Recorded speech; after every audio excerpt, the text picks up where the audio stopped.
Кернеу бас ауруының себебі неде? Ең алдымен кернеу бас ауруы бұл адамның басы ауыратын жағдай, әдетте ол бастың артқы жағында орналасады. Сосын олар қатты қиналады, өйткені бұл бас аурулары қайталануы мүмкін, жиі болып тұрады. Кейде ауыр жағдайларда оларда дерлік күн сайын бас ауырады. Бас ауруымен қатар, оларда басқа да мәселелер болады. Мысалы, ауырсыну салдарынан күнделікті жұмысына, қызметіне көңіл бөле алмайды. Егер ол студент болса, онда сабағына зейін қоя алмайды. Сондай-ақ бұл олардың ұйқы сапасына да әсер етеді. Әрине, адам ауырсынғанда бұл оның достарымен және отбасы мүшелерімен қарым-қатынасына да әсер етеді. Сондықтан жалпы алғанда бұл өте әлсірететін ауру. Енді егер сіз қарасаңыз, кернеу бас ауруының себебі не? Бірінші себеп атауынан көрініп тұрғандай, бұл кернеу. Кернеу дегенде біз психикалық және физикалық кернеуді айтамыз. Алдымен мен психикалық кернеу немесе стресске тоқталамын. Бүгінде білесіз бе, мен амбулаторияда науқастарды қабылдағанда өте сирек біреу, дәрігер, менде стресс жоқ дейді, яғни дерлік бәрінде стресс бар. Бұл стресс жұмысынан, қызметінен, адамдар арасындағы қарым-қатынастан, кейде қаржылық қиындықтан туындауы мүмкін.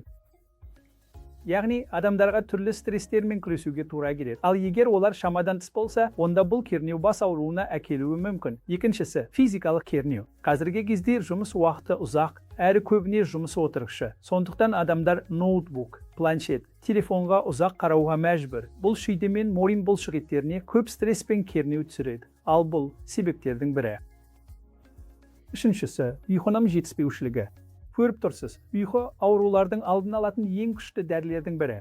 Ұйқының жетіспеушілігі көп ауруларға әкеледі.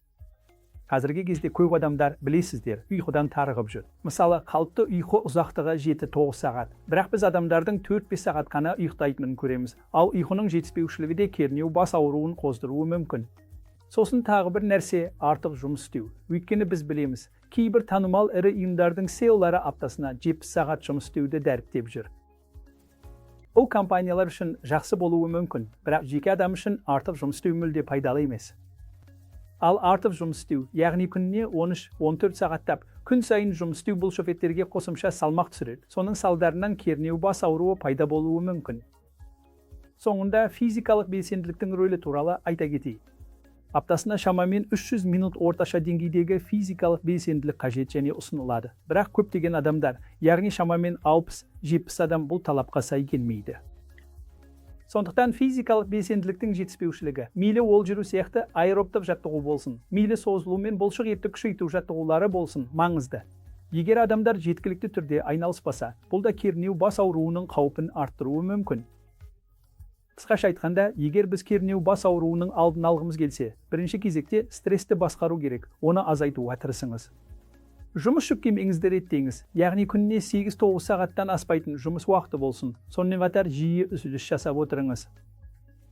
Егер сіз компьютерде ұзақ уақыт жұмыс істесеңіз, 20-20-20 ережесі бар. Әр 20 минут сайын, 20 секунд бойы 20 фут, шамамен 6 метр, қашықтықтағы бір нәрсеге қарау керек. Бұл мойынға түсетін қысымды азайтады. Сондай-ақ текст мойын синдромы деген бар, яғни ұзақ уақыт бойы телефоныңызға еңкейіп қарап отырасыз. Бұл да бас ауруы мен мойын ауруын күшейтуі мүмкін. Соңында физикалық белсенділіктің рөлі өте маңызды. Сондықтан үнемі дене белсенділігімен айналысыңыз. Мойын мен арқаға арналған созылу жаттығуларын жасаңыз. Сонда біз кернеу тудыратын бас ауруларының жиілігін айтарлықтай азайта аламыз.